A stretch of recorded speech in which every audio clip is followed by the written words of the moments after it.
নাহমাদুহু ওয়া নুসাল্লি আলা রাসূলিহিল কারীম আম্মা বা'দ আউযু বিল্লাহি মিনাশ শাইতানির রাজীম বিসমিল্লাহির রহমানির রহিম ইহবিতু মিনহা জামিআন ফাইম্মা ইয়াতিয়ান্নাকুম মিন্নি হুদা ফামান তাবিআ হুদায়া ফালা খাউফুন আলাইহিম ওয়া লা হুম ইয়াহজানুন।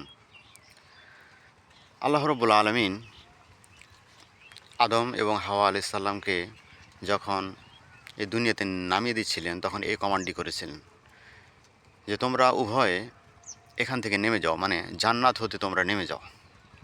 পরে যখন আমার পক্ষ থেকে তোমাদের কাছে কোনো হেদায়েতের বাণী, পথের দিশা আসবে, তখন সেই বাণী, সেই পথের দিশা যারা অনুসরণ করে চলবে, ফালা খাউফুন আলাইহিম ওয়া লা হুম ইয়াহজানুন, তাদের জন্য কোনো ভয়ও থাকবে না এবং তারা বিষণ্ণও হবে না, মানে তাদের সামান্যতম উদ্বেগও থাকবে না।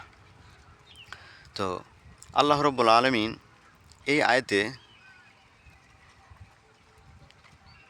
আমাদেরকে যে একটা মানচিত্রের সম্ভাবনার কথা জানিয়ে দিলেন, সেটা হচ্ছে পবিত্র আল কোরআন সহ অতীত জামানায় আগত নবী রাসূলদের কাছে আসমানি কিতাবের দিকেই তিনি ইঙ্গিত করেছেন। সেই আসমানি কিতাবগুলো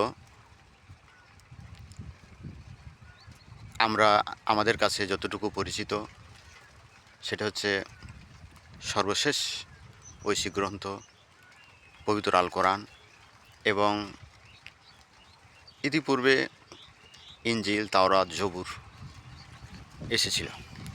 সেগুলো এসেছিল মানুষের হেদায়েতের জন্য, মানুষকে অন্ধকারের পথ থেকে আলোর পথে পরিচালিত করার জন্য। সেই আলোর পথ এই জন্যই প্রয়োজন হয়েছিল যে আল্লাহ রাব্বুল আলামিন যখন আদম আলাইহিস সালামকে সৃষ্টি করেছিলেন, তখন আদম আলাইহিস সালাম মাটির তৈরি ছিলেন। যখন ওনার কাঠামোটা তৈরি করলেন মানব মূর্তির মতো, অর্থাৎ আত্মা ছাড়া, জীবন ছাড়া একটা মূর্তির মতো করে আল্লাহ রাব্বুল আলামিন তাকে তৈরি করলেন। কিন্তু তৈরি করার পরে ইবলিস কী করলো?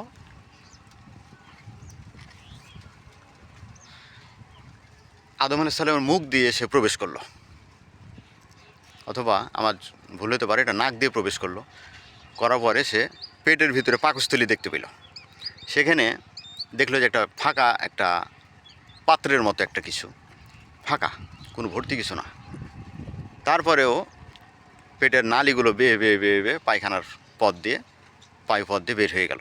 তারপর সে একটা সিদ্ধান্তে উপনীত হলো যে যেই সৃষ্টির মধ্যে এরকম ফাঁকা জিনিস থাকতে পারে, সে আল্লাহর ইবাদতে স্থির থাকতে পারবে না।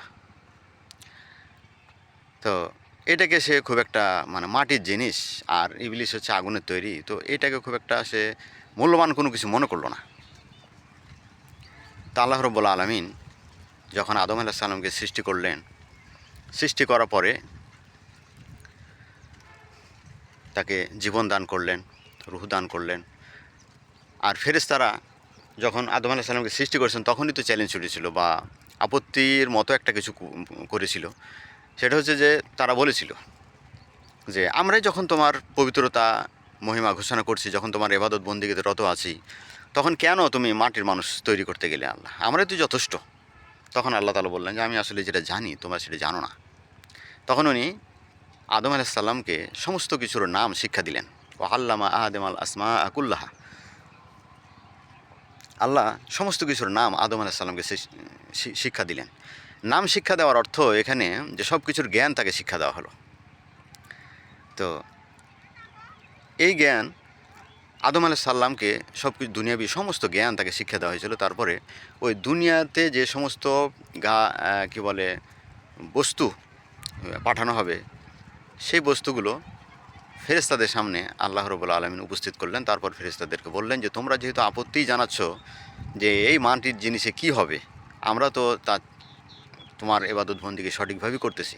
কিন্তু ফেরেশতাদের একটা দুর্বলতা আছে যে ফেরেশতাদের জ্ঞান কিন্তু লিমিটেড। আল্লাহ তাদেরকে যতটুকু জানান, যতটুকু তাদেরকে জ্ঞান নিজে শিক্ষা দিয়েছেন ততটুকু তারা জানে, এর চাইতে বেশি জ্ঞান তাদের নাই। কিন্তু মানুষকে একটা দেওয়া হয়েছে, মানে শক্তি দেওয়া হয়েছে যে সে চাইলে বেশি জ্ঞান অর্জন করতে পারে, আবার চাইলে অনেক গণ্ডমূর্খ থেকে যেতে পারে। তো তো আল্লাহ রাব্বুল আলামিন এই সমস্ত জিনিসগুলো আদম আলাইহিস সালামের সামনে ফেরেশতাদের সামনে উপস্থিত করলেন, আদম আলাইহিস সালামকে উপস্থিত করলেন। তারপরে বললেন যে, আচ্ছা তোমরা যে বলেছিলে যে আদম সৃষ্টি করার দরকারটা কী? আচ্ছা দরকারটা কী এটা একটু দেখা দরকার। তো আচ্ছা বলো তো, এই যতগুলো জিনিস আমি সৃষ্টি করলাম এগুলো তোমরা আমাকে নাম বলে দাও, শুধু নামটা বলো। তখন আল্লাহ তাআলা, ফেরেশতারা বলল যে, আল্লাহ ক্বালু লা ইলমা লানা ইল্লা মা আল্লামতানা ইন্নাকা আনতাল, হে আল্লাহ তুমি আমাদেরকে যা শিক্ষা দিয়েছো আমরা এর চাইতে বেশি আর কোনো জ্ঞান আমাদের নাই, তুমি তো সর্বজ্ঞ প্রজ্ঞাময়। আদম আলাইহিস সালামকে আল্লাহ রাব্বুল আলামিন ডেকে বললেন, হে আদম এবার তুমি বলো দেখি তুমি বলতে পারো কি না। তো আদম আলাইহিস সালামকে আল্লাহ রাব্বুল আলামিন প্রশ্ন করলেন, প্রশ্ন করার সাথে সাথে সবগুলোর নাম একটা একটা একটা একটা একটা করে বলে দিলেন। তখন আল্লাহ রাব্বুল আলামিন বললেন যে, আদম হচ্ছে তোমাদের চাইতে জ্ঞানে শ্রেষ্ঠ, সুতরাং তোমরা কি করো, আদমকে সিজদা করো। তো ফাসাজাদু ইল্লা ইবলিস, সবাই সিজদা করলো, ইবলিস করলো না। অকানা মিনাল কাফিরিন, সে কাফিরদের অন্তর্ভুক্ত হয়ে গেল। আল্লাহকে সিজদা করতে বললেন, ইবলিস কিন্তু আল্লাহকে সিজদা করতো, কিন্তু আল্লাহ রাব্বুল আলামিন এখানে বললেন যে আদমকে সিজদা করো। ওই জামানাতে বা ওই সময় সিজদাটা আল্লাহর প্রতি করলে এটা ইবাদত হয়, আর ব্যক্তিদের প্রতি করলে এটা হচ্ছে সম্মান। যেমন আমরা সালাম করি বা কি বলা যায় এটাকে, কিছু কিছু জায়গাতে কদম মুছি, যে ব্যাপারটা পা ছুঁয়ে সালাম করা, এটাও কিন্তু হাদিসে আছে, যদিও দুর্বল হাদিস, কিন্তু এটা তো দূষণীয় কিছু না। তো এইরকমভাবে তৎকালীন যুগে ছিল কি, যে তাকে সিজদা করতে হবে।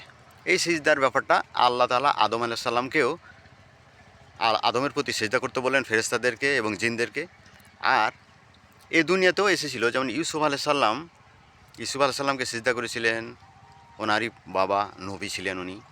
ইউসুফ আলাইহিস সালামও নতুন নবী, আর ইউসুফ আলাইহিস সালামের পিতাও হচ্ছেন যে আগের নবী। তো ইউসুফ আলাইহিস সালামকে সিজদা করলো তার নবী বাবা এবং তার মা, তার 11 ভাই বোন। তো এই জিনিসটা রাসূল সাল্লাল্লাহু আলাইহি সাল্লাম আমাদের উম্মত মুহাম্মদের প্রতি এটা নিষেধ করে গেছেন, যে কোনো বান্দাকে যেন সিজদা না করে, কোনো ব্যক্তিকে যেন সিজদা না করে। এটা অন্য পূর্ব যুগে ছিল, অর্থাৎ আল্লাহর দিনে এই সিজদা করাটা ছিল। কিন্তু একটা হাদিসে এখানে নিষেধ করা হয়েছে। জানি না হাদিসটা আসলে কতটুকু সহিহ বা কতটুকু জয়ীফ। তো যেখানে আল্লাহ রাব্বুল আলামিন কোরআনে স্পষ্ট একটা ফয়সালা দিয়ে দেন যে বান্দাকে সিজদা করবে, এটা সমস্যা নাই। অবশ্যই এটা ফরজও না, এটা সম্মানসূচক সিজদা করা যায়। তো শরীয়তের চাইতে দিন হচ্ছে বড়। দিন হচ্ছে আল্লাহ রাব্বুল আলামিন গোটা মহাবিশ্ব পরিচয়। একটু কথাটা এখানে একটু ক্লিয়ার করা দরকার, কারণ এই বিষয়গুলো কোথাও সাধারণত পাওয়া যায় না, কোনো আলেমের বক্তব্যে এই বিষয়গুলো পাওয়া যাচ্ছে না। কিন্তু এই ব্যাপারগুলো একটু নতুন হলেও আমি ব্যাপারটা বিস্তারিত ভেঙে ফেলার জন্য বা ভেঙে বুঝিয়ে দেওয়ার জন্য একটু চেষ্টা করব। যদি কোনো ভাইয়ের আমার এই বক্তব্যের এগেনস্টে কিছু বলার থাকে, আমাকে দয়া করে মেসেজ করে বা ভিডিওর মাধ্যমে আমাকে জানাতে পারেন। তাদের বিষয়গুলো বিবেচনা নিয়ে দলিল ভিত্তিক, অর্থাৎ আল্লাহ রাব্বুল আলামিনের বাণী, পবিত্র আল কোরআন আমাদের সামনে আছে। যে কোনো কিছুর সিদ্ধান্ত বা বিচার ফয়সালার জন্য আমরা কোরআনকে গ্রহণ করব, এবং এর পক্ষে যদি সমর্থনের সেই হাদিস থাকে তাহলে আমরা সেটা গ্রহণ করব। কিন্তু কোরআনের বিরুদ্ধে যদি কোনো হাদিস চলে যায়, তাহলে আমার মনে হয় যে কোরআনটাকে টিকিয়ে রাখা দরকার এবং হাদিসটাকে আপাতত সাইড করে রাখা দরকার। তবে ওগুলো গবেষণার বিষয়। তো আমি এই বিষয়টা বলতেছি যে আল্লাহ রাব্বুল আলামিনের দিন হচ্ছে শরীয়তের চাইতে বড়। শরীয়ত হচ্ছে প্রত্যেকটা নবী যখন রসুল এসেছেন, তখন তাদের শরীয়ত ভিন্ন হয়ে গেছে। প্রত্যেকটা নবীর শরীয়ত হচ্ছে আলাদা। শরীয়তের বিধান কিছু কিছু এক নবী থেকে আর এক নবীর পার্থক্য হতে পারে। যেমন নবী মুহাম্মদ সাল্লাল্লাহু আলাইহি সাল্লাম, মাইন্ড করবেন না, আমি কিন্তু এক আলোচনা থেকে আর এক আলোচনার দিকে যাচ্ছি না, আমি কিন্তু আসতেছি, মূল কথার দিকে আসতেছি। যে আল্লাহ রাব্বুল আলামিন দিনটা নাজিল করলেন গোটা মহাবিশ্ব পরিচালনা করার জন্য। আল্লাহর এই দিনটা কী জিনিস? দিনটা হচ্ছে আইনসমূহের সমষ্টি। আইন, আল্লাহর সমস্ত আইনগুলোকে দিন বলা হয় এক বাক্যে। তো যেমন আমাদের বাংলাদেশে একটা আইন আছে, যে আইনটা দ্বারা বাংলাদেশে শাসন করা হয়, সেটা বলা যায় যে বাংলাদেশ সংবিধান, বা এটা এরকমও বলা যায় যে ফৌজদারি কার্যবিধি, বাংলায় আমরা বলি। তা আল্লাহ রব্বুল আলমিনের আইন যেগুলো আছে, এই আইনগুলোকে বলা হয় দিন ইল্লাহ, আল্লাহর দিন। এই দিনটা, এই দিনের অধীনে সমস্ত শরীয়ত বাস করে। সমস্ত শরীয়তের আইনগুলো হচ্ছে এই দিনের অনুবর্তী। এই দিনের সঙ্গে সাংঘর্ষিক যে কোনো শরীয়ত বাতিল বলে গণ্য হবে। যেমন কোনো শরীয়তে যদি বলে যে রোজা লাগবে না, রোজা বাদ, নামাজ পড়া লাগবে না, নামাজ বাদ, ঠিক আছে, তাহলে বলতে হবে যে এই শরীয়তের ভিতরে এরকম বক্তব্য বাতিল। কারণ আল্লাহর দিনে আছে ফাইন আকামুসসালাত ওয়া আতুজ যাকাত ফা ইখওয়ানুকুম ফাইন আমানু, এরকম কিছু আয়াত আছে যে যদি তারা ঈমান আনে এবং সালাত কায়েম করে, যাকাত দেয়, তাহলে তারা তোমাদের দিনই ভাই। এই যে এখানে আল্লাহ রাব্বুল আলামিন নামাজ পড়াকে এবং কি করা, যাকাত দেওয়াকে এটা দিনের অন্তর্ভুক্ত করলেন। তো অনুরূপভাবে সিয়ামও হচ্ছে আল্লাহর দিনের ভিতরে আছে। আল্লাহ তাআলা কোরআনে বলছেন কুতিবা আলাইকুম সিয়াম, তোমাদের উপরে সিয়ামকে, রোজা রাখাকে আমি ফরজ করে দিয়েছি। ফরজ করেছি, কিন্তু এক একটা শরীয়তে রোজার সিস্টেমটা এক এক রকম। কিছু কিছু শরীয়ত ছিল যে রাত্রে শুধু আপনার কী করবেন, সন্ধ্যার সময় খাবেন, সারাদিন কিছু খাবেন না, সারা রাত কিছু খাবেন না, আবার ফজরের সময় ওই সময় খেয়ে ফেলবেন। এরকম কিছু ছিল, রাতেও আপনার রোজা রাখতে হতো। আবার যদি কোনো ভুলক্রমে কোনো ব্যক্তি সেই মাগরিবের সময় খেতে পারেন নাই, হ্যাঁ, ঘুমিয়ে গেছেন কোনো না কোনোভাবে, তাহলে তাকে অবশ্যই পরের দিন আর খাওয়া যাবে না, খাওয়ার টাইম শুধু একটাই। কিন্তু উম্মতে মুহাম্মদী শেষ নবীর প্রতি রোজার বিধানটা হচ্ছে যে আপনার ফজরের আগে অন্ধকার থাকতে খাবারটা খেতে হবে, আর আর